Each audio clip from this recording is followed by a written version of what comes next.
Une bourse des matières premières, qu'est-ce que c'est? Quels sont les enjeux de ce système de financement de l'agriculture? Élément de réponse dans ce décryptage du professeur Issouf Soumaré, professeur à l'Université Laval au Canada. Il était l'invité de l'émission Défi du moment il y a quelques mois. Je vous propose d'écouter un extrait de son entretien avec notre confrère Jean-Charles Sibahi. Et là, la marchandise qui fait l'objet d'échanges, c'est plutôt maintenant des matières premières.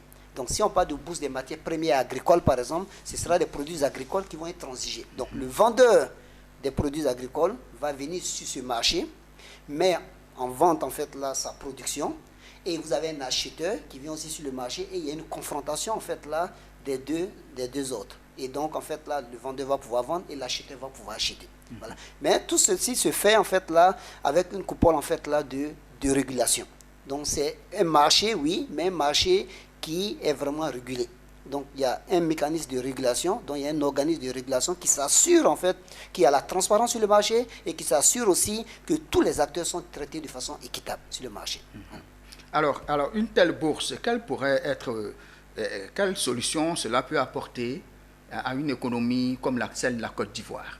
Ah, mais je pense que ça peut apporter énormément, parce que bon, je vous apprends rien. Il y a toujours l'idée en fait là de savoir est-ce que les producteurs gagnent le juste prix pour leur production. Et d'ailleurs, on sait que l'agriculture c'est un des piliers de nos économies, mais ça fait des années et des années encore que ces producteurs, là, on le dit, en tout cas, je sais qu'il y a plusieurs efforts pour que ces producteurs puissent gagner vraiment en fait là les revenus à la juste valeur de leurs efforts.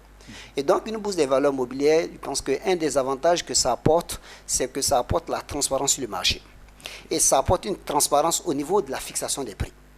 Et ça donne aussi beaucoup aussi de levier aussi aux producteurs par rapport à la commercialisation de leur production. Et aussi, ça donne aussi du levier aussi aux acheteurs qui sont peut-être les transformateurs, par exemple.